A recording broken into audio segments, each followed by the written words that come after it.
Hi, my name is Bibar Saltaib. I am a Chief Technology Officer for Public Education, and I am also the creator of Power Outage. Power Outage is a tabletop role-playing game designed to be played with kids, but can also be played with adults. But it also functions very well as an educational or counseling aid.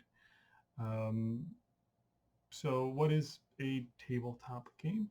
A tabletop game is basically a game that uses very low tech, if need be. It is played socially, typically especially in this situation, it is played with an instructor or a lead person as a GM or game master. You can also use a child as a game master if they are capable. And basically, the game master provides a story or adventure to the players by the method of storytelling. They narrate the story, they provide choices, options, situations that the players will become invested in. And they also do things like voice or act out or at least inform the players of the actions of any characters that are not the players or any villains. In this case, it's a superhero themed game that they might come up against. Now, typically, role-playing games have a mechanical aspect, a numerical mechanical aspect that is used to determine a randomness to actions. So whether something succeeds or doesn't succeed is partially taken out of control of both the players and the game master. And then the players themselves take on the roles of characters within the story. They become, in this case, heroes within the story. So as I am crafting a story for my players, players in turn will make decisions that will impact and change the story so that it becomes less a narration and more of a collaborative storytelling experience. So Power Outage specifically has a lot of features in it.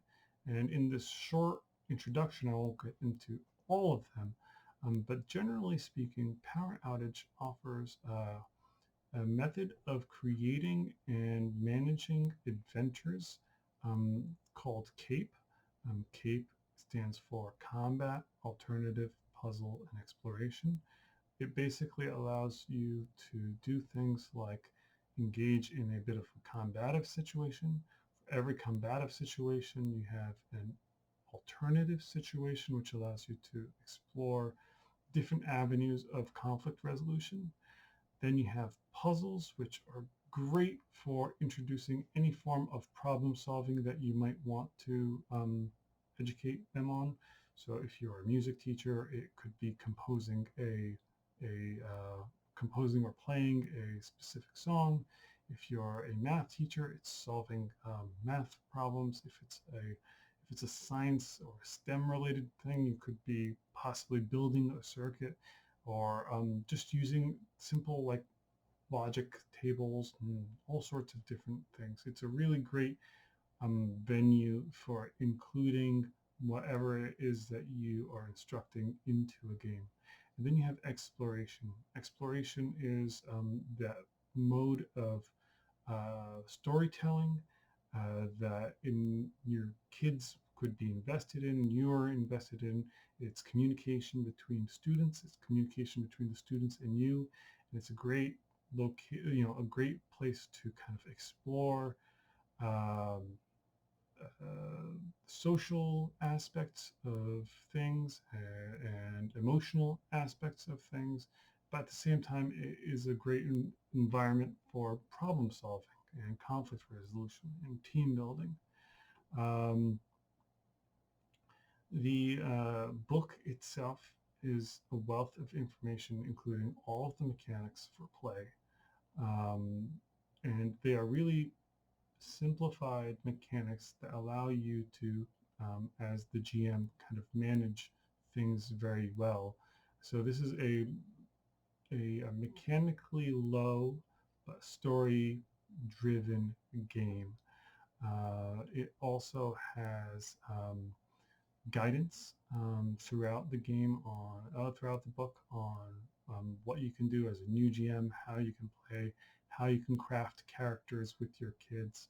Um, and there are some unique aspects to the actual act of character creation that is great and worth exploring, such as the ability or the discussion of weaknesses and how how those weaknesses impact a player and how those weaknesses can be overcome, or when it is worthy to explore facing those weaknesses for either the greater good or for your own sense of self-improvement. Um, there is a rich lore that is filled to the brim with puns. Throughout the entire book is humor. And I've created a sandbox environment called Outage. It is an island that is centered in the center of the Pacific that has has different geographic regions that allow you to explore different types of play. So if you're in the Autumn Zavad, you might be playing a gritty noir. If you are in the Overgrowth, you might be playing a kind of fantastical realm type of situation. Tons of options there. Each territory has information on what's going on, the history of the environment, the major villains, the major heroes. It gives you session hooks, which are kind of like plot hooks that you can use for building your own adventures. Um, and it's really, what's great about it is that it is an isolated sandbox. So you can explore within that sandbox, or you can take the adventure into any kind of environment that you want to take it into the real world. Whether that is exploring something that could have occurred during the Civil War, or exploring something that might be maybe your heroes are in Australia fighting fires, or working towards disease control, or working on desertification in sub-Sahara.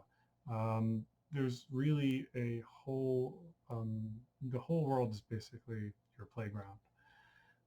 And then finally, there is a section that involves villains that kids can fight against, and this is just like this really fun aspect. One thing that is great about the villains, I'll point out real quick, is that all villains have a meta weakness, and what that means is that each villain has a weakness in the game that is triggered by positive actions outside of the game. So kids can do good outside of the game, and it'll actually improve their quality of gaming experience within the game. And again, filled with puns. You got bad apples, serial offenders, dancing bears, chimpanzees. It's nonstop puns. Um, and then finally, I provide guidance on how to play with kids. This is great not only for new players and new GMs, but even experienced GMs that play games and stuff like that might not be familiar with what you can expect when gaming with kids. Sometimes you have a teacher that is a gamer outside of the educational atmosphere that might not know how to translate this information to a set of kids with differing abilities. So I provide guidance on how to scale the game based off of child abilities. I offer guidance on differentiation, and I also offer guidance on accessibility, so that I can ensure that every child feels comfortable, safe, and included at the gaming table. So there is guidance there built in, and the book itself includes one fully packaged adventure. It has four or five sessions that you can play through. Again, there are things like in here like, sorry, just I'm scrolling fast. There are things like, for instance, a puzzle that has kids figuring out pattern recognition. There are mazes that kids can solve. There are circuit type STEM related, again, pattern to an extent related puzzles to solve.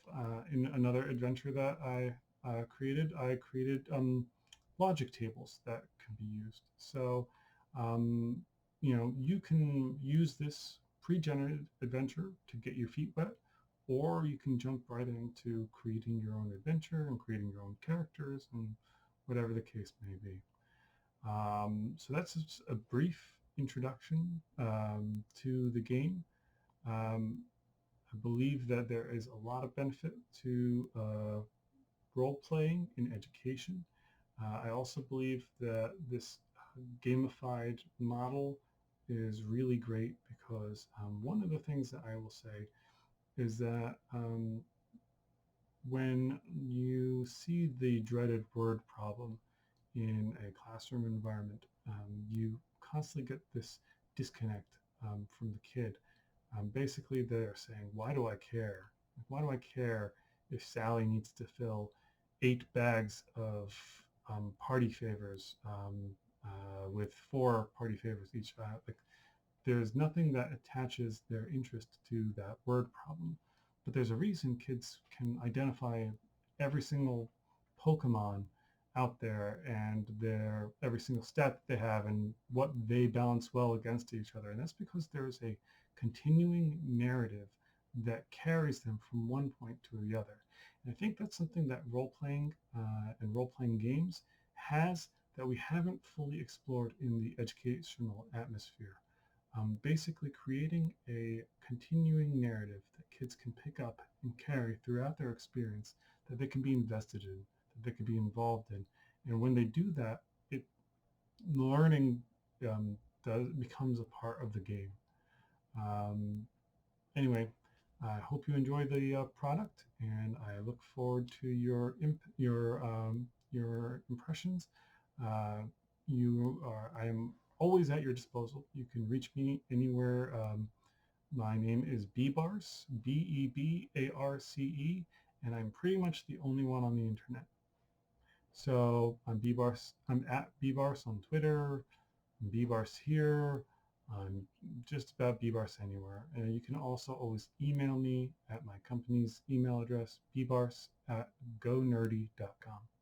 Thank you, and I hope you enjoy the product. And I hope you have a great adventure. Take care. Bye.